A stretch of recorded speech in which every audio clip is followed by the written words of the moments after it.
Ang pino, ngunit ngayon ay gulo-gulo, na simoy ng hangin mula sa labas ng Villa Estrella ay tila nagdadala ng masidhing pangamba sa loob ng granding ballroom. Ang dating masigla at elegante na pagtitipo ng mga mayayaman at maimpluwensya sa Makati ay biglang napuno ng takot at pagkabahala. Si Don Emilio de la Cruz, ang respetado at kinikilalang titan ng real estate, ay kasalukuyang namimilipit.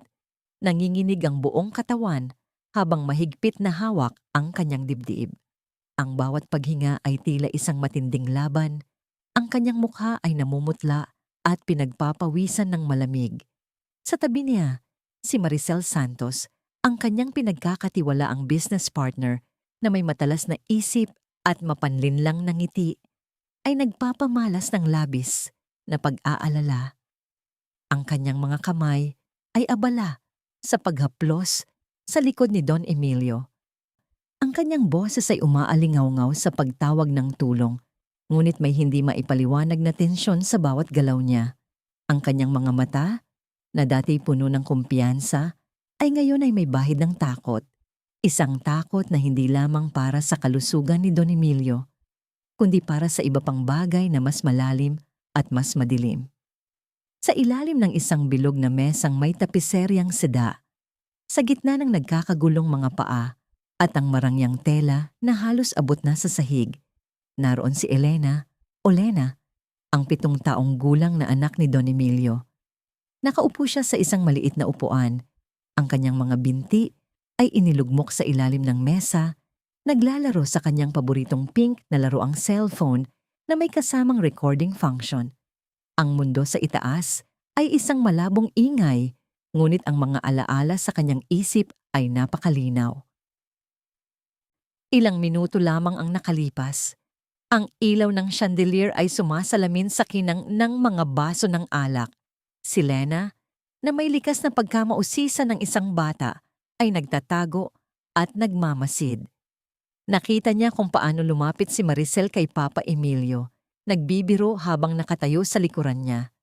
Pagkatapos ay kasabay ng isang nakaw na sulyap sa paligid, lihim na naghulog si Maricel ng isang maliit, puting tableta sa baso ng puting alak ng kanyang ama. Hindi ito napansin ni Papa Emilio, na abala sa pakikipag-usap sa isang embahador. Ang mga mata ni Lena ay nanlaki sa pagkamangha, o marahil ay sa isang uri ng hindi maipaliwanag na pangamba. "Papa, huwag mong inumin." Bulong niya sa sarili, ngunit ang kanyang tinig ay nalunod sa ingay ng musika at tawanan. Ang kanyang munting tinig ay hindi umabot sa tainga ng kanyang ama. Sa sumunod na sandali, kinuha ni Don Emilio ang baso at ininom ang laman nito.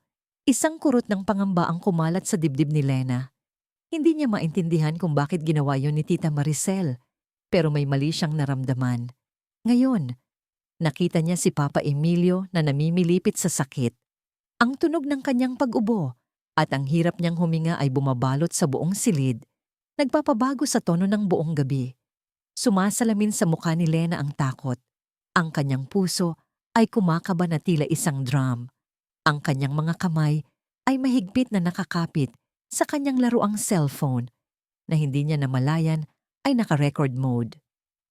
Sa gitna ng kaguluhan, nang makita ni Maricel na lumalala ang kalagayan ni Don Emilio at malapit nang mapansin ng iba ang nilalaman ng baso, bigla niyang inabot ang baso ni Emilio. Hindi sinasadya o sadyang pinagplanuhan. Natapon niya ang baso ng alak sa sahig, ngunit sa kanyang pagmamadali at pagkabahala, habang sinisikap na punasan ng baso, siya ay nadulas at, sa isang masalimuot na pagbaliktad ng kapalaran, napunta sa baso ni Don Emilio ang kontaminadong alak na dapat sana ay inilayo niya, at sa halip ay nakainom siya ng sarili niyang baso na hindi niya namamalayan ay nadumihan na rin ng lason. Ang lason na inihanda niya para kay Emilio ay, sa isang nakakalokong paraan, naubos din niya. Nagsimula ring maramdaman ni Maricel ang parehong sintomas, ngunit mas matindi. Ang kanyang mukha ay biglang namutla, ang kanyang mga kamay ay nanginginig. Ang pag-aalala niya para kay Emilio ay biglang naging tunay na pagdurusa para sa kanyang sarili. Nagsimula siyang umubo, mas malakas at mas masakit kaysa kay Emilio hanggang sa siya ay bumagsak sa sahig. Ang kanyang mga mata ay nanlalaki, puno ng pagtataka at takot. Ang kanyang marangyang gown ay nagusot habang siya ay namimilipit. Sa kanyang pagbagsak, sa kanyang huling pagtatangka na makahinga, naabot niya ang kanyang tunay na cellphone mula sa kanyang bulsa at sa isang malabong pag-iisip, tinawagan ng isang tao. Nagawa ko. Ang kanyang boses ay halos hindi na marinig. Pero siya, Reyes, hindi ko alam.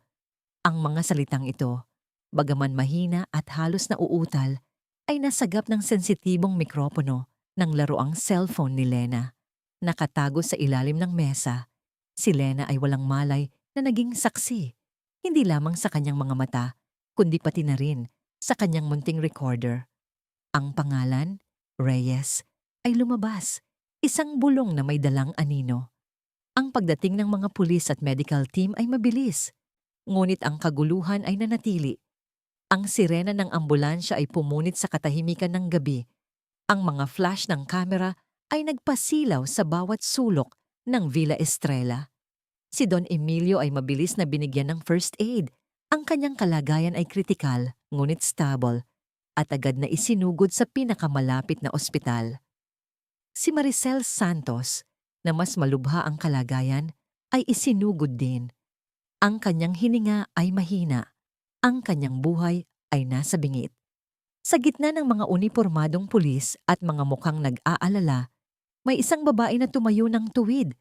Ang kanyang presensya ay nagpapahiwatig ng awtoridad at katalinuhan.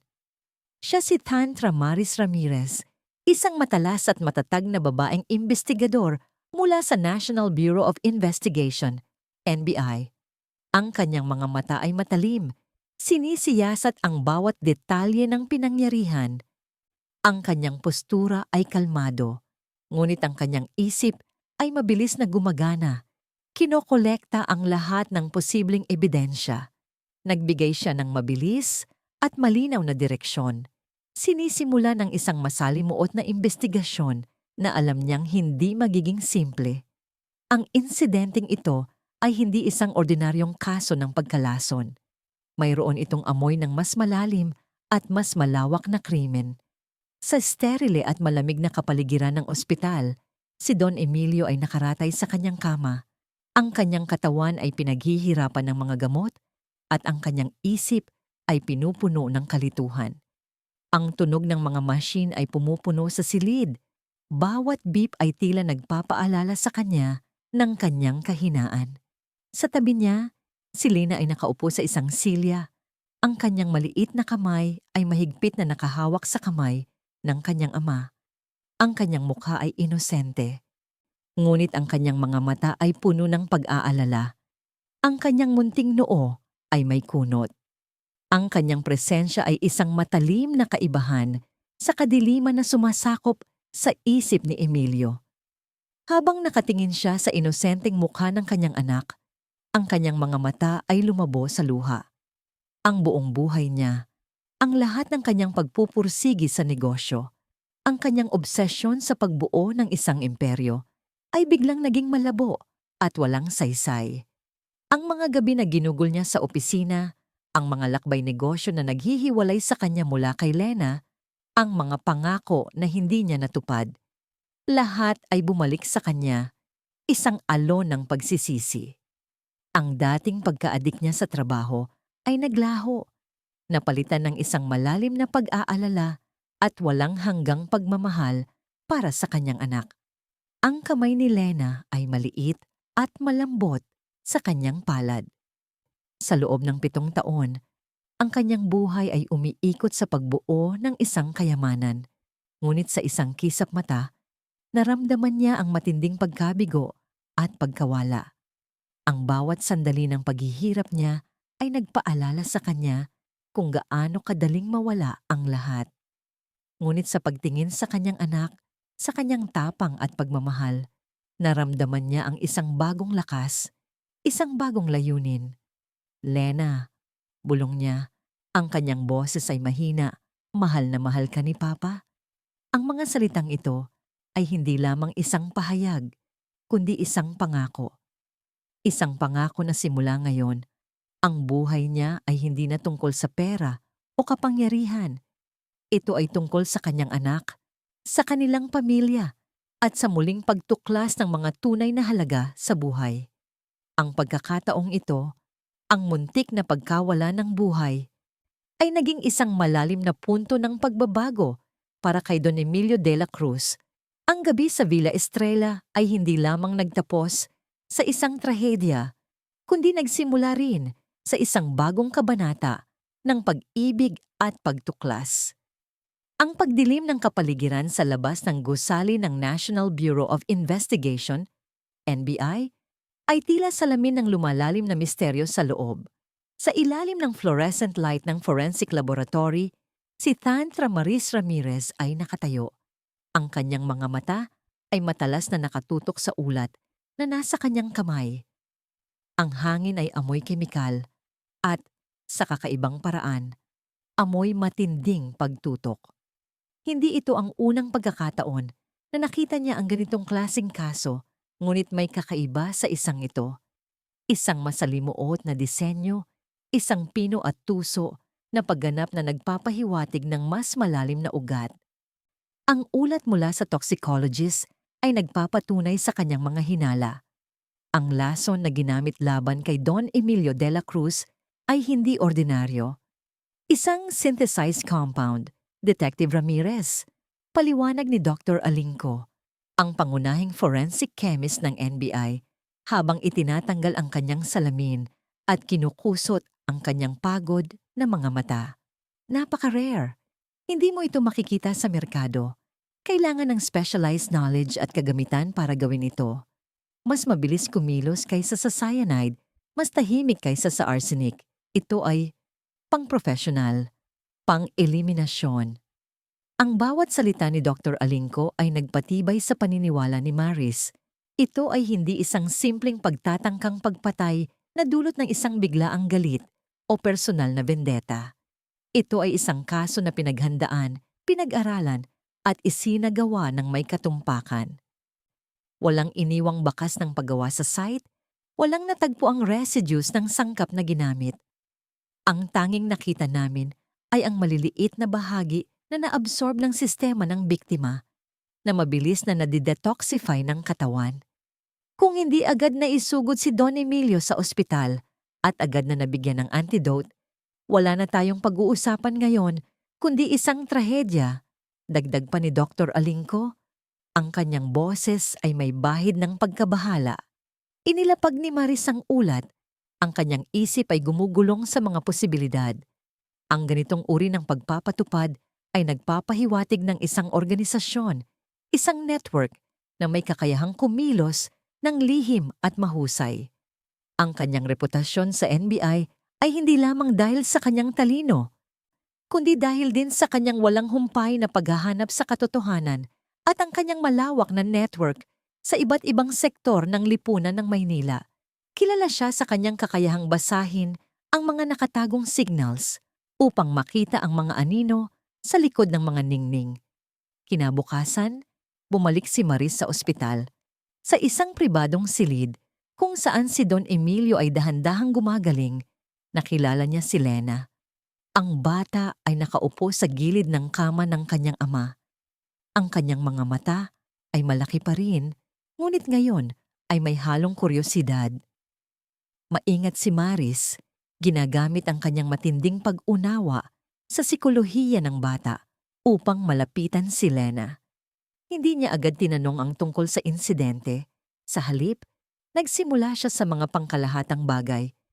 Pinapakalma ang bata sa pamamagitan ng pagbibiro at pag-uusap tungkol sa kanyang mga paboritong laruan.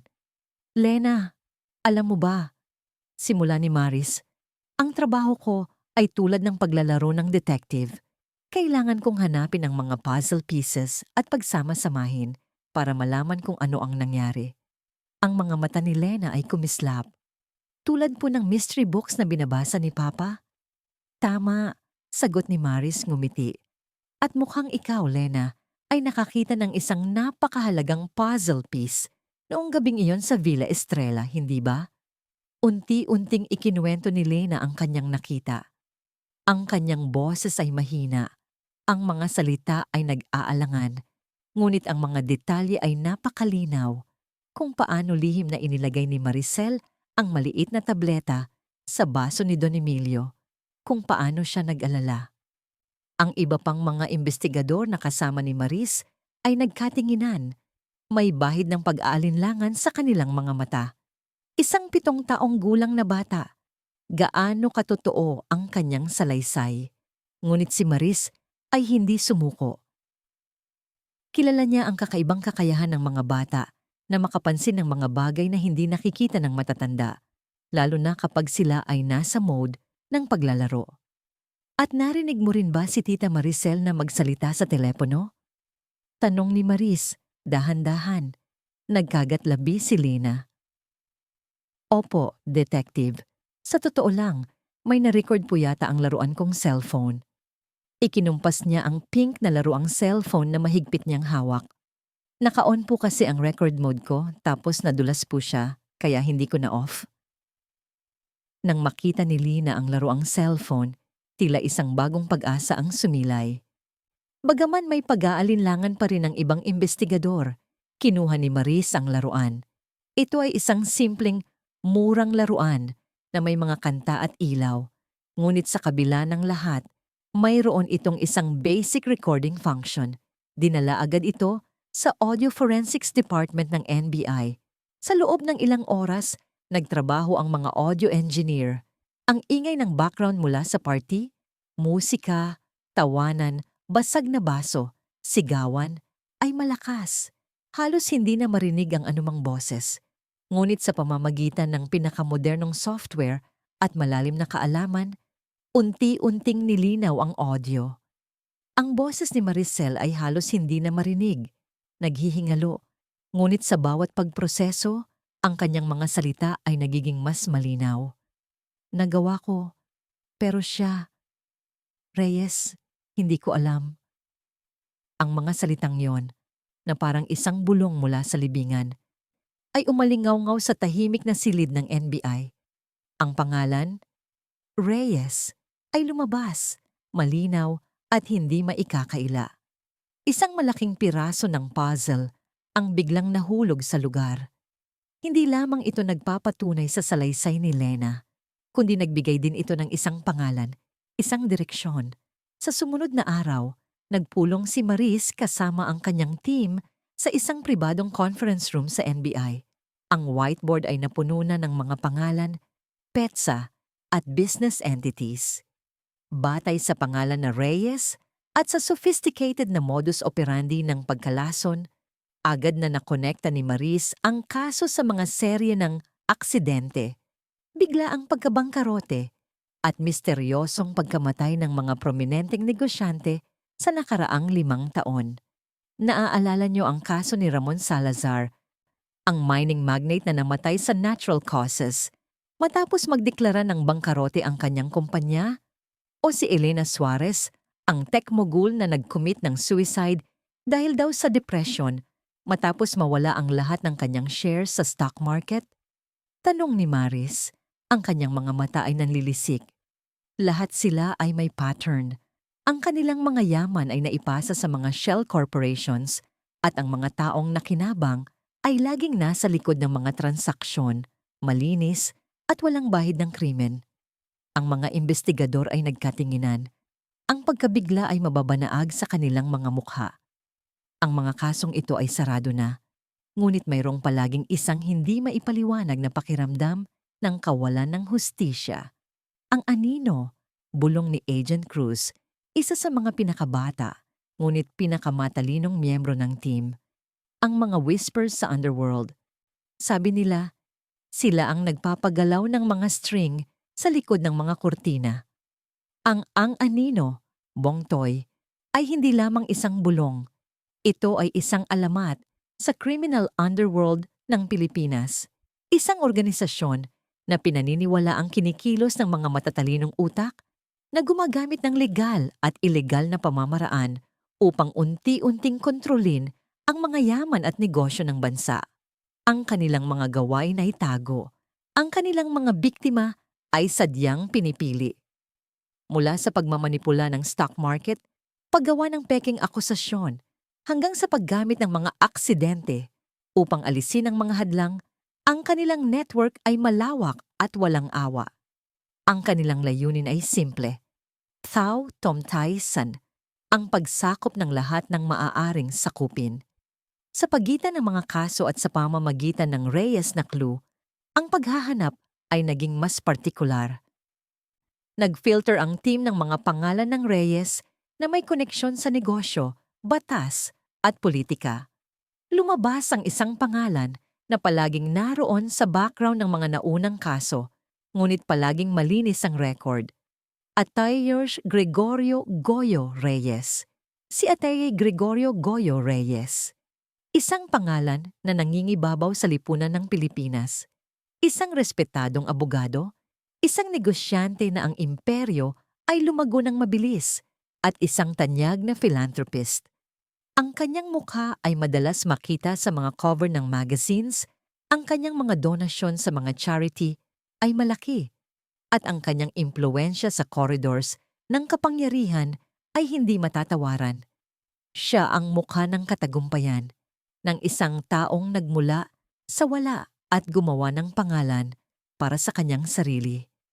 Ngunit sa likod ng kanyang mapanlinlang na ngiti ay mayroong isang bagay na madilim, isang bagay na nararamdaman ni Maris. Si Goyo Reyes, pahayag ni Maris sa kanyang team, ang kanyang boses ay puno ng pagdedetermina. Siya ang utak. Siya ang nagtatago sa likod ng maskara ng respeto at kawanggawa. Tignan niyo ang kanyang track record. Palagi siyang nasa tabi ng mga biktima, bilang kanilang abogado, kanilang kaibigan, o kanilang karibal sa negosyo. Siya ang gumagawa ng mga legal maneuvers, ang nagtatago ng mga illegal na transaksyon sa likod ng komplikadong legal na jargon. Ang kanyang koneksyon kay Don Emilio de la Cruz ay hindi rin nakakataka. Siya ang legal advisor ng ilang malalaking kalaban ni Emilio sa real estate. At nitong mga nakaraang buwan, may mga kakaibang transaksyon si Goyo na konektado sa mga proyekto ni Don Emilio. Mga deals na tila hindi malinis. Ang pagtuklas sa pagkakakilanlan ni Goyo Reyes ay nagdulot ng bagong pagkabahala. Ang pagharap sa isang taong may ganitong kapangyarihan at impluensya ay hindi madali. Kailangan ng matibay na ebidensya, isang bagay na hindi niya basta-basta maitatago sa likod ng kanyang abogado o politikal na koneksyon. Samantala, sa kanyang malaking villa sa Forbes Park, si Don Emilio ay dahan-dahang gumagaling, ngunit ang kanyang isip ay hindi mapakali. Ang mga pader ng kanyang mansyon ay tila unti-unting nagsasara sa kanya. Ang pagiging kritikal niya sa ospital ay nagdulot ng isang pagbabago sa kanyang pananaw sa buhay. Ngunit ang pagtuklas sa pagtatangka sa kanyang buhay ay nagdulot ng isang bagong uri ng takot. Isang takot na hindi para sa kanyang sarili, kundi para kay Lena. Nagsimula siyang makatanggap ng mga kakaibang mensahe.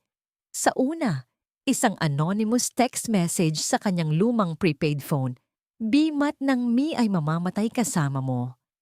Ang sikreto mo ay mamamatay kasama mo. Pagkatapos, isang sulat na walang address ng nagpadala na naiwan sa kanyang gate na may parehong mensahe ngunit nakasulat sa Tagalog. Ang iyong lihim ay kabaong mo rin. Isang gabi, habang mahimbing na natutulog si Lena sa kanyang silid, narinig ni Emilio ang tunog ng alarma mula sa kanyang high-tech security system. Agad siyang nagtungo sa security room. Sa footage ng CCTV, nakita niya ang dalawang anino, nakasuot ng itim na balaklava, na pilit na binubuksan ang likod na gate ng kanyang villa. Sila ay propesyonal, tahimik, at determinadong makapasok. Ngunit ang kanyang security system ay mas matibay. At pagkatapos ng ilang minuto, sila ay sumuko at tumakas. Ang insidenteng ito ay nagpatunay sa kanyang pinakamasamang takot. Hindi lamang siya ang target. Si Goyo Reyes ay hindi lamang isang negosyante. Isa siyang hayop na nakakulong sa balat ng isang tao, handang gawin ang lahat para makuha ang gusto niya. Ang mga mensahe, ang pagtatangkang pasukin ang kanyang tahanan, lahat ay nagturo sa isang katotohanan. Si Goyo Reyes ay isang napakalakas at mapanganib na puwersa, handang alisin ang sinumang humahadlang sa kanyang daan. At si Lena, ang kanyang inosenteng anak, ang tangi at pinakamahalagang saksi, ay nasa direktang panganib. Wala nang ligtas dito, Papa, bulong ni Lena isang araw, habang nakaupo sila sa balkonahe, umiinom ng juice. Ang kanyang inosenteng tanong ay parang isang patalim na tumusok sa puso ni Emilio. Ang pag-aalala ni Emilio ay lumalim. Hindi niya kayang ipagsapalaran ang buhay ni Lena. Ang lahat ng kanyang yaman, ang lahat ng kanyang kapangyarihan, ay walang saysay kung hindi niya kayang protektahan ang kanyang sariling anak. Sa isip niya, nagsimulang magbago ang kanyang pananaw sa digmaang ito.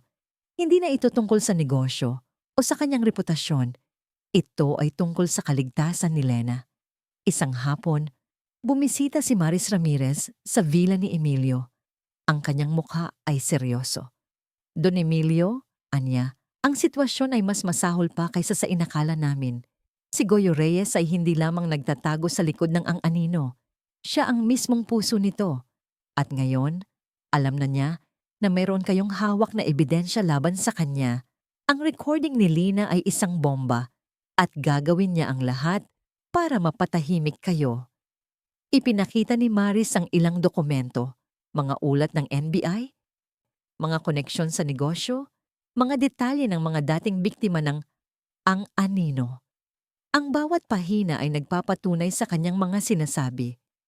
Ang mapanganib na kapangyarihan ni Goyo Reyes ay laganap at ang kanyang mga tentacles ay umabot na sa bawat sulok ng lipunan. Kailangan niyo pong magtago, Don Emilio, mariing sabi ni Maris. Kayo at si Lena.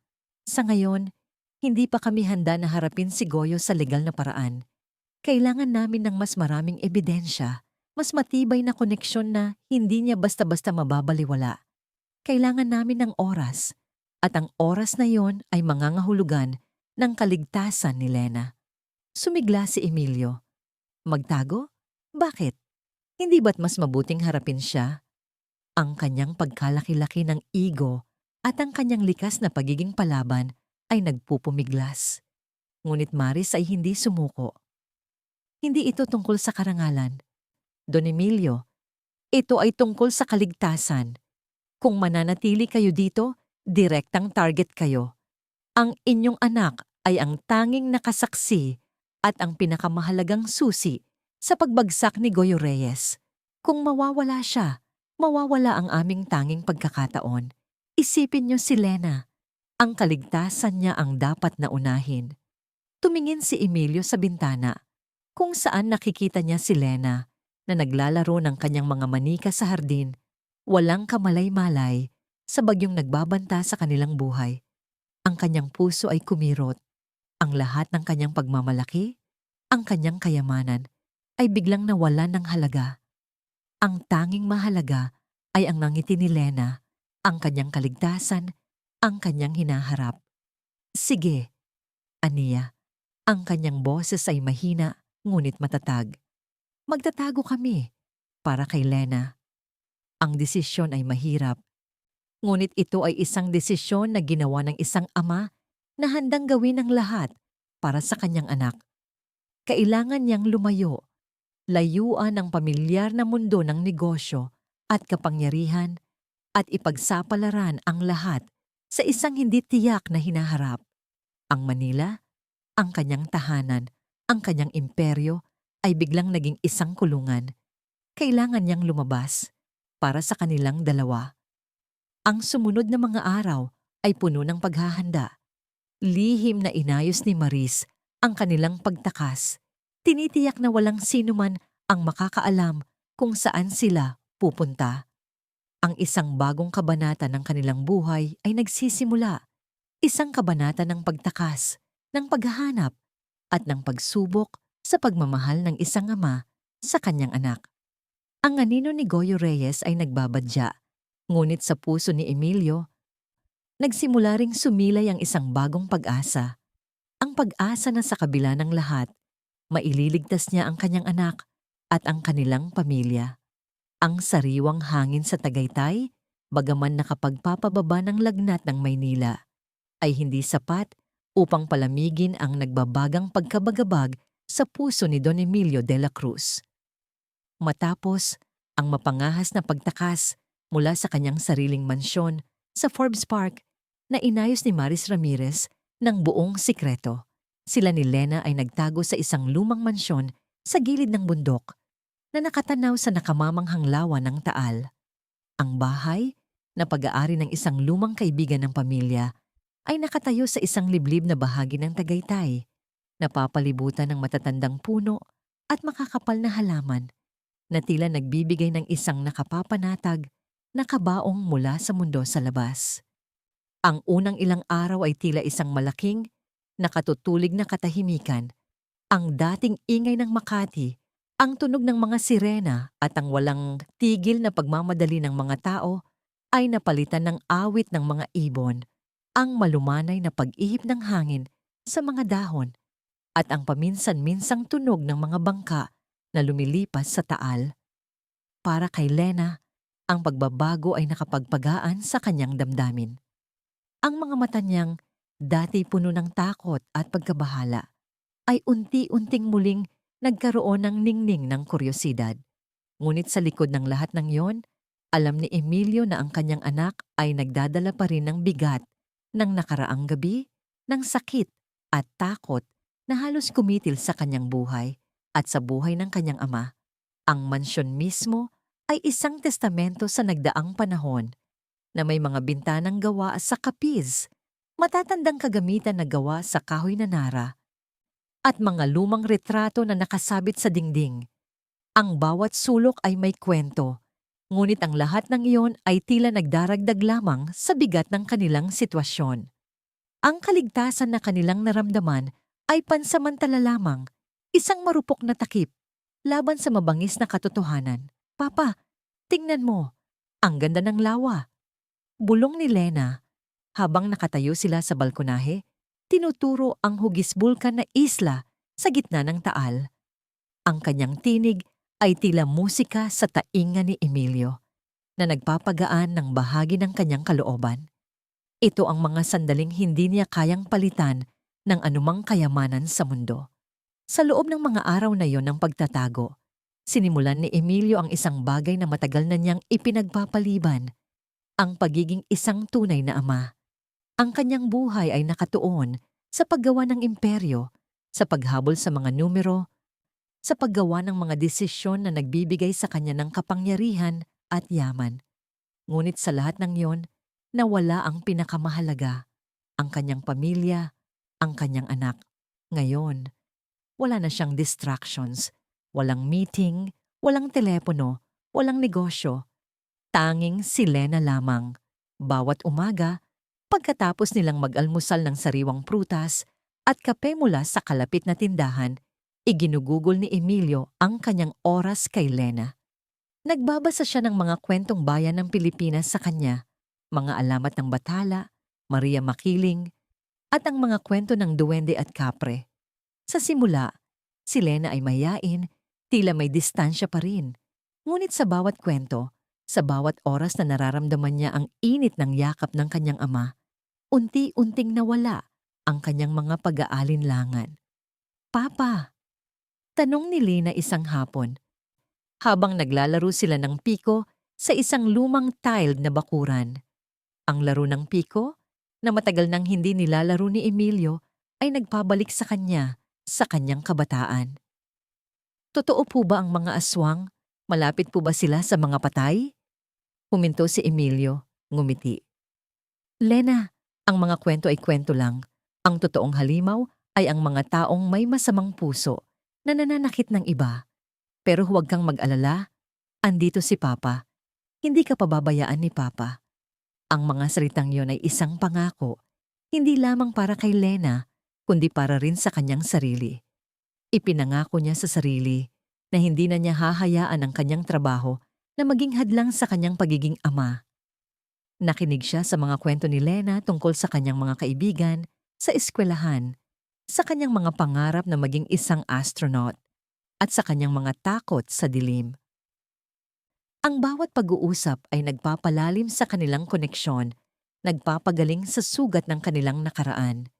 Nakita ni Emilio ang sarili na hindi lang basta ama, kundi isang kaibigan, isang tagapakinig.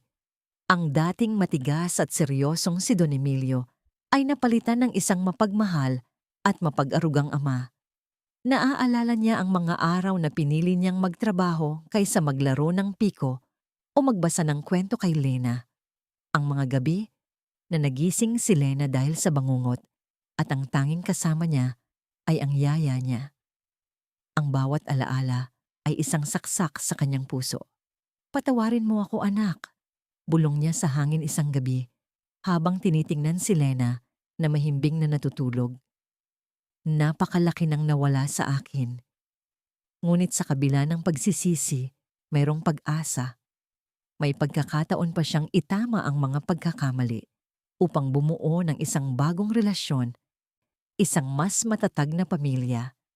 Habang naghahanap sila ng kaligtasan, may isa pang babae na gumaganap ng isang mahalagang papel sa likod ng mga eksena. Si Clara, ang dating asawa ni Emilio at ina ni Lena, ay isang biyaya sa gitna ng kaguluhan. Isang talentadong art collector at babaeng may matatag na paninindigan, si Clara ay palaging mayroong isang aura ng kalmado sa kabila ng kanyang pag-aalala. Sa pamamagitan ng mga secure na linya ng komunikasyon na inilatag ni Maris, regular siyang nakikipag-ugnayan kay Emilio. Hindi lamang para magbigay ng suporta sa kanyang anak, kundi para magbigay din ng impormasyon at tulong. "Emilio, nakuha ko na ang mga impormasyon tungkol sa iba pang posibleng hideout," sabi ni Clara sa isang tawag. Ang kanyang boses ay malinaw at kalmado, ngunit may bahid ng tensyon. "Mayroon akong kontak sa Palawan at sa isang probinsya sa norte. Mas liblib ang isa sa norte." "Salamat, Clara," sagot ni Emilio. Ang kanyang puso ay puno ng pasasalamat. Sa kabila ng lahat ng kanilang pinagdaanan, nanatili si Clara sa tabi nila. Isang matatag na bato sa gitna ng unos. Ang kanilang paghihiwalay ay dahil sa pagkahumaling ni Emilio sa negosyo.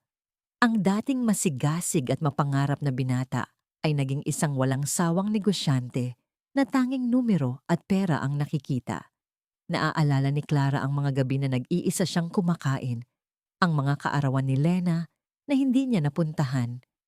Ang kanyang pagmamahal ay unti-unting napalitan ng pagkabigo at kalungkutan hanggang sa napagdesisyunan niyang lumayo. Ngunit sa krisis na ito, ang kanilang matagal nang natutulog na pagmamahal ay muling nagising. Ang pag-aalala para kay Lena ang nagbubuklod sa kanila, nagpaparamdam sa kanila na sa kabila ng lahat, sila ay isang pamilya pa rin. "Mag-ingat kayo, Emilio," dagdag ni Clara. "Hindi tayo dapat maging kampante. Kilala ko si Goyo Reyes, walang imposible para sa kanya." Ang kanyang mga babala ay nagpaparamdam kay Emilio ng isang malamig na takot na nagpapaalala sa kanya na ang kanilang kapayapaan ay pansamantala lamang. At tama nga si Clara, ang ilusyon ng kaligtasan sa Tagaytay ay unti-unting gumuho. Isang umaga, habang nag-aalmusal sila, napansin ni Lena na ang kanilang lumang kasambahay, si Aling Nena, ay may kakaibang kinilos. Si Aling Nena, isang matandang babae na matagal nang nagtatrabaho sa pamilya ng kaibigan ni Emilio, ay palaging mabait at tapat. Ngunit nitong mga nakaraang araw, napansin ni Lena ang kanyang palihim na paggamit ng kanyang cellphone, ang kanyang mga mata na tila may lihim na binabantayan. "Papa," bulong ni Lena, parang may kausap po si Aling Nena sa cellphone niya. Tapos po binaba niya agad nung nakita niya ako. Ang mga salita ni Lena ay nagdulot ng isang malamig na pakiramdam sa puso ni Emilio. Ang kanyang intuisyon, na matagal nang natutulog sa ilalim ng kanyang pagiging abala, ay muling nagising. Nagsimula siyang bantayan si Aling Nena ng palihim. Isang hapon, nakita niya si Aling Nena na lihim na nagtatago ng isang maliit na sobre sa ilalim ng isang paso sa hardin, habang tinitiyak na walang nakakakita. Nang umalis si Aling Nena, kinuha ni Emilio ang sobre. Sa loob ay isang maliit na papel na may nakasulat na koordinasyon at isang numero ng telepono, kasama ang isang maikling mensahe sa Tagalog. May 2 tao sa bahay, nagpapahinga, walang kilos, maghihintay ng signal. Ang pagtataksil ay parang isang suntok sa kanyang sikmura. Ang isang taong pinagkatiwalaan niya na itinuring niyang isang bahagi ng pamilya ay naging mata at tenga ng ang anino. Hindi ito kasalanan ni Aling Nena, alam niya. Siya ay biktima rin ng pananakot. Ngunit ang katotohanan ay nanatili. Hindi sila ligtas. Kinabukasan, isang gabi na puno ng malakas na hangin at ulan, nagising si Emilio sa tunog ng basag na salamin mula sa ibaba. Ang kanyang puso ay kumalabog sa kanyang dibdib. Agad niyang binuhat si Lena, na nagising din sa takot, at itinago siya sa ilalim ng kama. Sinabihan siyang manahimik. Kinuha niya ang isang matibay na baston na nakasandal sa sulok. Sa kanyang isip, nagdasal siya na sana ay hindi sila mahanap. Mula sa kanyang kwarto, narinig niya ang mga yabag ng 2 tao sa ibaba, ang tunog ng kanilang paghahanap, ang pagbukas at pagsara ng mga kabinet. Sila ay naghahanap ng isang bagay, ngunit ano? At alam niyang hindi lang basta nakawan ang intensyon nila. Pagpatay. Ang mga anino ay narito na. Sa kabutihang palad, ang kanyang kwarto ay nasa itaas, at ang pintuan ay gawa sa matibay na kahoy, na may dagdag na kandado na nilagay niya kanina. Ang pagtatangka ay naging matagumpay sa huli, hindi sa pagkuha sa kanila, kundi sa pagpapatunay sa kanyang mga takot. Ang 2 anino ay umalis. Pagkatapos ng ilang minuto, tila nabigo sa kanilang paghahanap. Ngunit ang insidenteng iyon ay nag-iwan ng isang indelible mark sa kanilang mga puso. Ang Tagaytay, na dating isang kanlungan, ay naging isang kulungan. Wala na tayong ligtas na lugar, Papa, bulong ni Lena. Habang nakayakap siya sa kanyang ama kinabukasan, ang kanyang boses ay nanginginig. Ang kanyang mga salita ay nagpapatunay sa kanyang nararamdaman. Ang takot na ito, ang pagtatago na ito, ay tila walang katapusan. Naramdaman ni Emilio ang kanyang sarili na unti-unting nawawala ng pag-asa. Paano niya mapoprotektahan ang kanyang anak kung ang lahat ng sulok ay tila may mata at tenga ng ang anino? Hindi nagtagal. Nakatanggap si Emilio ng tawag mula kay Maris Ramirez. Ang boses ni Maris ay seryoso, na may bahid ng pagkabahala. Don Emilio, mayroon akong bagong impormasyon. Napakadelikado nito. Ipinaliwanag ni Maris na ang kanyang patuloy na investigasyon, kasama ang tulong mula sa isang lihim na pinagmulan sa loob ng mataas na lipunan ng Pilipinas, isang taong dati nang nagtatrabaho kay Goyo, ngunit napagtanto ang kanyang kalupitan, ay nagpahayag ng isang mas malalim na motibo sa likod ng lahat ng ito. Si Goyo Reyes, simula ni Maris, hindi lang basta ang mga kasalukuyan ninyong ari-arian ng habol. Mayroon siyang hinahanap na isang nakatagong dokumento o mapa na nauugnay sa isang malaking piraso ng lupa na pag-aari ng inyong pamilya, ng mga De La Cruz. Isang lupa na may nakatagong yaman. Ang mga salita ni Maris ay nagdulot ng isang matalim na kirot sa isip ni Emilio. Ang isang diwata ng yaman o sikretong kayamanan ay palaging isang bulong sa loob ng kanyang pamilya. Isang kwento na ipinasa mula sa henerasyon patungo sa henerasyon. Naalala niya ang kanyang ama, si Don Ricardo, na minsang nagsabi tungkol sa isang lihim na testamento o isang lumang mapa na iniwan ng kanyang lolo.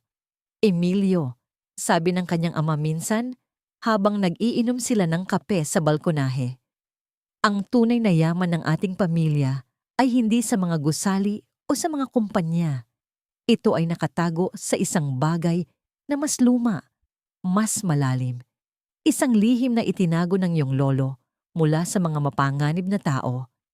Ngunit sa kanyang pagkabata, itinuring niya iyon bilang isang simpleng kwento lamang, isang pantasya. Ngayon, ang mga salitang iyon ay nagkaroon ng isang nakakatakot na kahulugan. Ang lupain na yon ay mayroong malaking potensyal na maging isang malaking minahan ng mineral o marahil ay may maliit na deposito ng langis. Dagdag ni Maris, isang bagay na kung makukuha ni Goyo Reyes ay magpapalawak ng kanyang kapangyarihan sa ekonomiya sa paraang hindi na natin kayang pigilan. Ito ay magpapalit sa kanya ng mas malakas, mas mapanganib, at masisira ang lahat ng inyong yaman. Ang pagtuklas na ito ay nagbigay ng bagong perspektibo sa lahat ng nangyayari. Hindi lang ito tungkol sa pera o kapangyarihan. Ito ay tungkol sa isang legacy, isang pamana ng pamilya na matagal nang pinoprotektahan. Si Goyo Reyes ay hindi lamang isang simpleng kaaway. Siya ay isang mangangaso ng kayamanan na handang gawin ang lahat para makuha ang gusto niya. Kailangan nating lumipat ulit. Sabi ni Emilio kay Maris, ang kanyang boses ay puno ng pagdedetermina. Kailangan nating lumayo sa isang lugar na hindi niya aakalain na mapupuntahan namin. Isang lugar na tanging ang aming pamilya lamang ang nakakaalam. May naiisip na po ba kayo? Tanong ni Maris. Mayroon akong lumang bahay kubo sa isang liblib na nayon sa Hilagang Luzon. Sagot ni Emilio. Isang lugar na madalang puntahan ng mga tao na minana ko pa sa aking lolo. Walang kuryente, walang modernong amenities. Tanging ang dagat at ang simoy ng hangin. Ang desisyon ay mahirap. Ang paglipat sa isang lugar na walang koneksyon sa labas ay nangangahulugan ng mas maraming panganib, mas maraming isolation. Ngunit sa kanyang puso, naramdaman ni Emilio na ito ang tanging paraan. Kailangan niyang protektahan si Lena at upang malaman ang katotohanan sa likod ng sikretong testamento ng kanyang lolo. Sa sumunod na araw, sa ilalim ng takip ng dilim, muling lumabas si Emilio at Lena sa Tagaytay. Ang kanilang mga gamit ay kaunti. Tanging ang mga mahahalagang bagay lamang. Si Lena ay nakayakap sa kanyang laruang cellphone na ngayon ay mas pinapahalagahan niya kaysa dati. Ang kanyang mga mata ay puno ng pagtataka, ngunit mayroon ding kakaibang lakas. Sa bawat paglipat, sa bawat pagsubok, si Lena ay unti-unting lumalaki, nagiging mas matatag at mas matapang. Ang paglalakbay patungo sa Hilagang Luzon ay mahaba at nakakapagod. Dumaan sila sa mga kalsada na halos hindi na madadaanan, sa mga bundok na puno ng makakapal na halaman, at sa mga nayon na tila hindi pa nagbabago sa loob ng ilang dekada. Sa bawat kilometro, naramdaman ni Emilio ang paglayo niya sa kanyang dating buhay, sa kanyang dating sarili.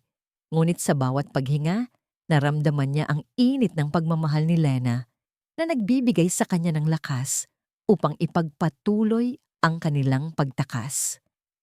Ang bahay kubo sa Hilagang Luzon ay nakatayo sa isang maliit na burol na nakatanaw sa malawak na dagat. Ang mga pader nito ay gawa sa kawayan at nipa. Ang sahig ay gawa sa kahoy. Ito ay simple, malayo sa karangyaan ng kanyang mansyon sa Manila. Ngunit sa mga sandaling iyon, ang bahay kubo na iyon ay tila isang paraiso, isang kanlungan laban sa dilim ng ang anino. Dito, sa gitna ng katahimikan at simpleng pamumuhay, umaasa si Emilio na matatagpuan niya ang sagot sa kanyang mga katanungan at ang kaligtasan para sa kanyang anak.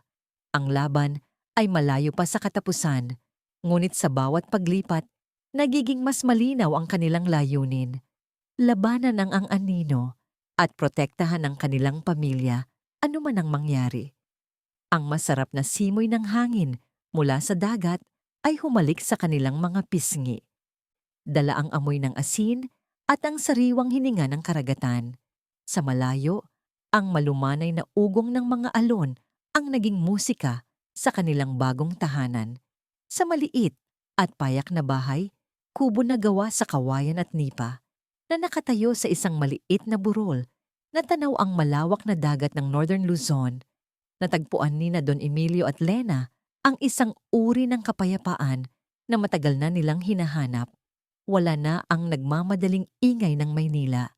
ang mga sirena ng ambulansya o ang patuloy na pag-aalala sa seguridad. Ang kanilang mundo ngayon ay limitado lamang sa tanawin ng dagat, ang paghuni ng mga ibon, at ang pagtawa ng mga bata mula sa kalapit na nayon. Para kay Don Emilio, ang paglipat na ito ay isang radikal na pagbabago. Mula sa pagiging isang respetadong negosyante na nabubuhay sa ilaw ng lungsod at ang kanyang mga negosyo ay umaabot sa iba't ibang sulok ng bansa. Ngayon ay isang simpleng residente lamang siya sa isang nayon na halos hindi pa nararating ng modernong teknolohiya. Walang kuryente, kaya ang gabi ay sinisindihan ng lampara at ang bituin sa langit. Walang malawak na network ng komunikasyon, tanging ang paminsan-minsang signal ng telepono kung aakyat sa pinakamataas na bahagi ng burol. Ngunit sa gitna ng lahat ng ito, natagpuan niya ang isang uri ng kaligayahan na hindi niya kailanman naisip na makakamtan niya sa kanyang dating buhay. Bawat umaga, gumigising siya sa tunog ng alon at sa pagtilaok ng manok. Kasama ang ilang mangingisda sa nayon, sinimulan niyang matuto kung paano mangisda. Ang kanyang mga kamay, na dati sanay humawak ng bolpen at dokumento, ngayon ay sanay na humawak ng lambat at pamingwit. Ang init ng araw sa kanyang balat, ang amoy ng sariwang isda, at ang pagod mula sa paghila ng lambat ay nagbigay sa kanya ng isang uri ng kasiyahan na hindi niya naranasan sa mga boardroom. Si Mang Kiko, isang matandang mangingisda na may balat na sunog sa araw at ngiting may bahid ng karunungan, ang kanyang naging guro. Anak, ang dagat ay parang buhay, sabi ni Mang Kiko isang araw, habang tinuturuan si Emilio kung paano ayusin ang isang sirang bangka. Minsan payapa, minsan maalon, pero kung marunong kang umayon, hindi ka lulubog. Ang mga salitang iyon ay tila tumagos sa puso ni Emilio na nagbigay sa kanya ng bagong perspektibo sa kanyang buhay. Ang kanyang dating buhay ay puno ng pakikipaglaban sa mga alon, ngunit ngayon, natutunan niyang sumabay, maging mas mapagkumbaba. Si Lina naman ay tila nabuhayan ng loob sa bagong kapaligiran. Ang mga mata niyang, dati puno ng takot at pag-aalala, ngayon ay nagningning sa tuwa at kuryosidad. Walang TV, walang gadgets, ngunit puno ang kanyang araw ng mga bagong karanasan. Nakipaglaro siya sa mga bata sa nayon, na sa simula ay may pag-aalinlangan, ngunit agad na tinanggap siya sa kanilang grupo. Natuto siyang maghuli ng maliliit na alimango sa dalampasigan, bumuo ng mga sandcastle na madalas mawala sa pagtaas ng tubig, at gumawa ng mga bracelet mula sa mga kabibe at pako na nakita niya sa tabing dagat. Ang kanyang pink na laruang cellphone na naging simbolo ng kanyang tapang ay ngayon ay mas madalas na nakatago sa kanyang bulsa, maliban kung may nais siyang i-record na tunog ng dagat o tawanan ng mga bata. "Papa, tingnan mo ang ganda ng bracelet ko!" Sigaw ni Lena isang hapon habang ipinapakita ang isang bracelet na gawa sa iba't ibang kulay ng kabibe. Sabi ni Nena, ito daw ang magdadala ng swerte. Napangiti si Emilio, ang kanyang puso ay puno ng kagalakan. Ang simpleng ngiti ni Lena, ang kanyang walang bahid na kaligayahan ay mas mahalaga kaysa sa anumang deal na kanyang napagkasunduan. Ang mga araw na ito ay nagbigay sa kanya ng pagkakataong makilala ang kanyang anak, hindi bilang isang negosyante at isang bata, kundi bilang isang ama at anak na magkasama sa isang paglalakbay. Ang mga alaala ng nakaraang panganib ay dahan-dahang nawawala, napapalitan ng mga bagong alaala ng pagtawa, pag-aaral at pagmamahalan. Ngunit sa likod ng lahat ng kapayapaang ito, nanatili pa rin ang anino ng nakaraan. Isang hapon, habang naglilinis sila ng bahay kubo, isang gawain na ngayon ay parte na ng kanilang pang-araw-araw na buhay. Si Lena ay naglaro sa isang lumang cabinet. Ang bahay kubo ay simple, ngunit puno ng mga lumang gamit at dekorasyon na tila nagkukwento ng kasaysayan ng pamilyang De La Cruz. Habang inaalis niya ang mga alikabok sa ilalim ng isang silya, isang bagay ang nahulog. Isang kahoy na kahon, luma at punong-puno ng alikabok na may nakaukit na disenyo ng isang lumang pamilya. "Papa, tingnan mo po, may kahon." Sigaw ni Lena. Ang kanyang mga mata ay nanlaki sa pagkamangha. Lumapit si Emilio. Ang kanyang puso ay kumalabog. Parang isang tawag mula sa nakaraan. Maingat niyang binuksan ang kahon. Sa loob, natagpuan nila ang isang tumpok ng mga dilaw na sulat na nakatali sa isang pulang ribon. At sa ilalim nito ay isang nakatiklop na papel. Inilabas niya ang mga sulat. Ang amoy ng lumang papel ay humalik sa kanyang ilong.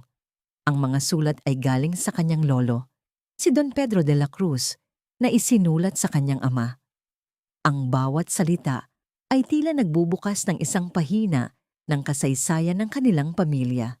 Ang mga sulat ay nagkukwento tungkol sa isang malaking piraso ng lupa sa Palawan na matagal ng pag-aari ng kanilang pamilya. Ang lupa ay tila ordinaryo lamang, ngunit sa isang pribadong geological survey na ipinagawa ng kanyang lolo, natuklasan ang isang nakakagulat na lihim. Sa ilalim ng lupa ay mayroong malaking deposito ng mineral, ginto, tanso, at marahil ay isang maliit na reserba ng langis. Isang tunay na gintong minahan, nakatago mula sa mga mata ng publiko. Ngunit ang kasaysayan ay nagkwento rin ng isang mas madilim na bahagi. Sa mga sulat, nabanggit ang isang mapanganib na binata, isang abogado na may matalim na isip at walang kaluluwa, na nagtangkang agawin ang lupain sa pamamagitan ng panlilinlang at legal na pagmamanipula. Ang pangalan, Gregorio Reyes, si Goyo Reyes. Ang parehong Goyo Reyes na ngayon ay humahabol sa kanila. Naaalala ni Emilio ang mga salita ng kanyang ama, si Don Ricardo, tungkol sa isang lihim na testamento at isang lumang mapa. Ang lumang mapa ay nasa ilalim ng mga sulat, isang sketch na ginawa sa isang lumang parchment na nagpapakita ng lokasyon ng lupain at ang mga posibleng lokasyon ng mga deposito. Ang mga sulat ay nagdetalye kung paano itinago ng kanyang lolo ang lihim na ito mula kay Goyo Reyes, na noon ay isang baguhan pa lamang sa mundo ng batas, ngunit mayroong matinding ambisyon. Ipinagkatiwala niya ang orihinal na di mababago na testamento sa isang matalik na kaibigan upang hindi ito mapalitan o mawala. Ang pagbabasa sa mga sulat na ito ay parang isang suntok sa kanyang sikmura. Ang lahat ay biglang naging malinaw. Ang motibo ni Goyo Reyes ay hindi lamang ang kanyang kasalukuyang ari-arian o ang paghihiganti sa kanyang pakikipagtunggali sa negosyo. Ang tunay na target ay ang pamana ng De La Cruz, ang nakatagong yaman na kayang magpatibay sa imperyo ni Goyo Reyes sa loob ng maraming henerasyon. Hindi lang ito isang kaso ng pag-aagawan ng pera, kundi isang mas malalim na labanan para sa kasaysayan at kinabukasan ng kanilang pamilya. Naramdaman ni Emilio ang isang malamig na takot na gumapang sa kanyang likod. Si Goyo Reyes ay hindi lamang isang simpleng kaaway. Siya ay isang mangangaso na matagal nang naghihintay, nagmamasid at nagpaplano. Ang kanyang pagiging pasensyoso, ang kanyang kakayahang maghintay ng tamang pagkakataon, at ang kanyang walang awang determinasyon na makuha ang gusto niya ay nagpatunay kung gaano siya mapanganib. Hindi ito nagsimula sa kanya, kundi sa kanyang lolo. Ang digmaang ito ay matagal nang nakasulat at siya ay bahagi lamang ng isang mas malaking labanan. Kung mayroon kang mga hiling o puna, mangyaring mag-comment para ipaalam sa akin. Lubos na nagpapasalamat si Inday Andrea. "Papa, ano po yan?" tanong ni Lena. Ang kanyang boses ay puno ng kuryosidad habang nakatingin sa mga lumang dokumento. Yinakap ni Emilio si Lena. Ang kanyang puso ay puno ng pagmamahal at pangamba. "Lena, ito ang ating kasaysayan, anak. Ito ang dahilan kung bakit tayo hinahabol. Ngunit huwag kang mag-alala. Poprotektahan ka ni Papa." Ang kanyang boses ay matatag, ngunit sa loob, Siya ay nanginginig. Ang kanyang anak ang tanging mahalaga at kailangan niyang gawin ang lahat para sa kanya. Habang unti-unting lumalabas ang katotohanan, naramdaman ni Emilio na tila bumubuo na siya ng koneksyon sa kanyang lolo, sa mga nakaraan ng kanilang pamilya. Ngayon, naiintindihan niya ang kahalagahan ng pagprotekta sa kanilang pamana, hindi lamang sa material na aspeto, kundi sa pagpapanatili ng integridad at prinsipyo ng kanilang pamilya. Ngunit ang kapayapaan sa nayon ay hindi rin nagtagal. Si Mang Tony, ang matulungin at mabait na mangingisda na naging guro at kaibigan ni Emilio, ay naging isang pinagkukunan ng pag-aalala. Sa simula, si Mang Tony ay tila isang anghel na nagkatawang tao na laging handang tumulong, nagbibigay ng pagkain at nagkukwento ng mga lumang alamat sa mga bata. Siya ay palaging may ngiti sa labi at ang kanyang mga mata ay puno ng kabaitan. Isang hapon, habang naglalaro si Lina sa tabing dagat, napansin niya si Mang Tony na palihim na nakikipag-usap sa isang lalaki na hindi taga roon. Ang lalaki ay nakasuot ng itim na jacket at ang kanyang mukha ay seryoso. Narinig ni Lina ang ilang salita na tila pamilyar. De la Cruz, Palawan. At pagkatapos ay nakita niya si Mang Tony na kumuha ng isang sobre mula sa lalaki. Ang kanyang inosenteng isip ay agad na nakakonekta sa mga pangyayari sa Villa Estrella, sa mga anino, sa takot. Papa, parang may mali kay Mang Tony. Bulong ni Lena kay Emilio kinagabihan. Ikinuwento niya ang kanyang nakita at narinig. Ang mga salita ni Lena ay nagdulot ng isang malamig na damdamin sa puso ni Emilio. Ang kanyang tiwala ay unti-unting naglaho, napalitan ng pagdududa. Isang gabi, lihim niyang sinundan si Mang Tony. Nakita niya itong nakikipag-usap sa isang binata sa gilid ng nayon na may dalang satellite phone. Narinig niya ang boses ni Mang Tony na nanginginig. Hindi po talaga kami makahanap ng anumang dokumento, pero may bago po silang pinaplano. Palawan. Sige po, gagawin ko po ang lahat. Ang lahat ay naging malinaw. Si Mang Tony ay napilitang maging espiya. Marahil ay tinakot si Goyo Reyes. Ang pagtataksil na ito ay nagdulot ng isang matinding kirot sa puso ni Emilio. Ang taong pinagkatiwalaan niya, ang kanyang kaibigan, ay naging isang instrument ng kanyang kaaway. Ang kanyang pag-asa sa kabutihan ng tao ay unti-unting nawala. Hindi tayo ligtas dito, Lena, bulong ni Emilio sa kanyang anak kinagabihan, habang mahigpit siyang nakayakap kay Lena. Kailangan nating umalis ulit.